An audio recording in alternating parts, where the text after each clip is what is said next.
Srimati S. Jothimani, please. Honorable Speaker, sir, Vanakkam. Thank you for giving me an opportunity to participate in the debate and the demands for grants related to the Ministry of Agriculture and Farmer Welfare. So, at the outset, I would like to begin with the couplets from Thiruvalluvar's great Thirukural. Uluvar Ulagatharku Ani Agadatradu Eluvare Ellam Poruthu.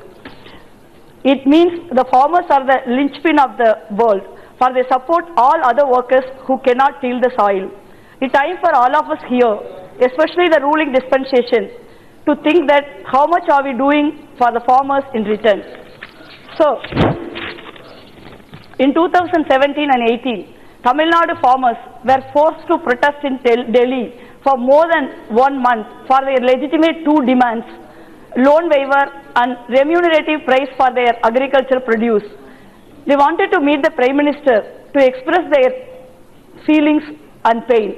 But unfortunately, the Honorable Prime Minister of this country, the great agrarian nation, didn't find time to meet the farmers till his entire tenure, while he keep busy meeting the celebrities and the corporates. Shame.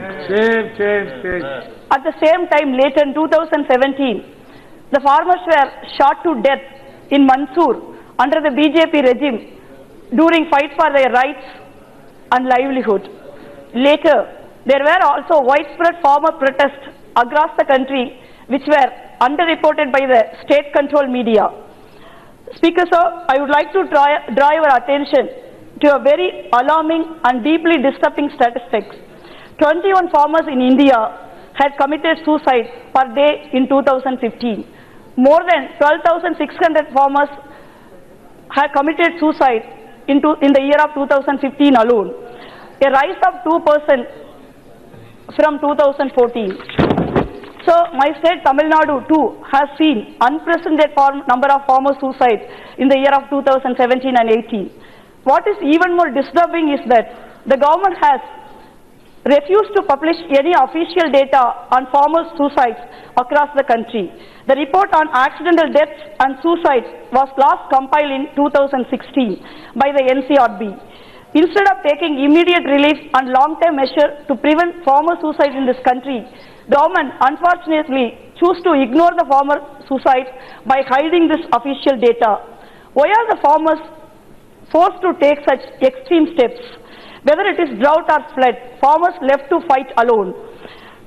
Input costs continue to increase while agriculture produce are not at all remunerative. They don't have any better access to timely credit, better infrastructure and markets. Indebtedness and bankruptcy has broken the backbone of the farmers.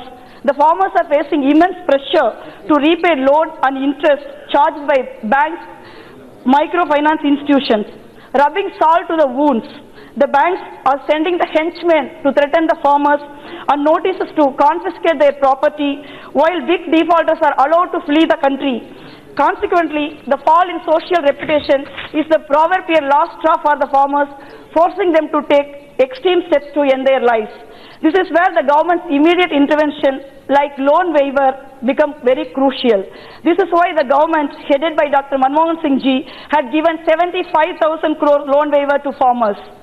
I agree that this will not resolve the issue of agrarian distress, but it definitely gives them much needed hope, strength and support that the government is with them, firmly with them. They are not left alone.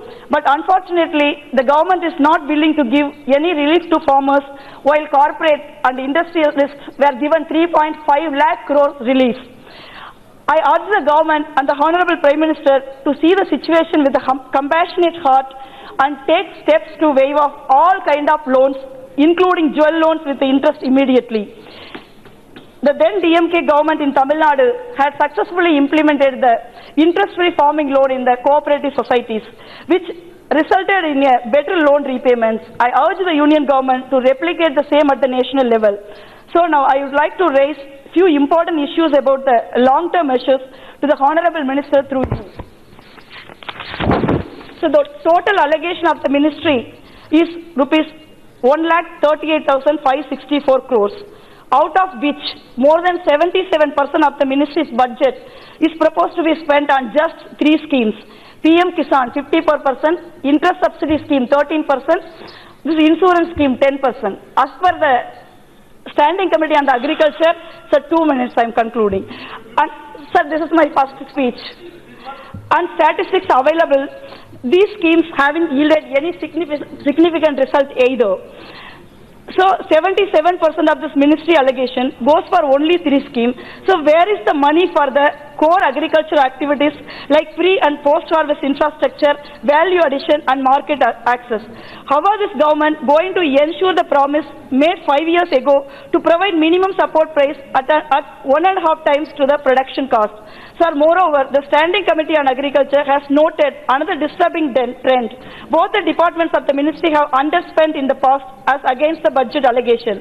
The government has proposed to double farmers' income by 2022. A report by a member of Niti Aayog itself, Professor Ramesh Chand, says that the agriculture sector will have to grow at 10.4% annually in order to achieve it. However, the growth rate is declined to just 2.9%. How is this government planning to double the farmers' income by 2022? I would like to ask the Agriculture Minister to apprise this August House on the status of implementation of the MS Swaminathan Committee report, which is crucial to revive the agriculture sector.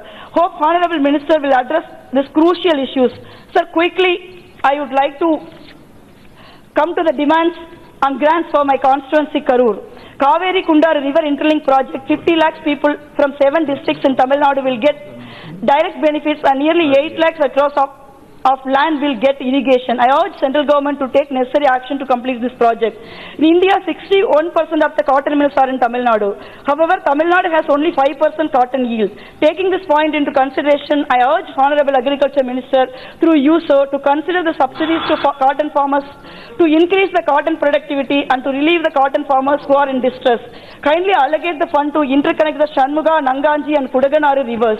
I would like to urge the Agriculture Minister to add the textile hub of Karur and Tamil Nadu for the transmission of aspirational district program under the ENAM scheme. Srimati Kavita Singh. Just I am concluding, sir. Half a minute. Within Funds must be allotted to revive the Tarambalayam Lake and control should be transferred to State PWD from the Forest Department. Sir, I would like to conclude. The first Prime Minister of India, Pandit Jawaharlal Nehru, once said, and I quote, "Everything else can wait, but not agriculture." With these words, I conclude. Thank you, sir. Nandri. माननीय अध्यक्ष महोदय, सर्वप्रथम मैं आपका आभार व्यक्त करती हूं कि आज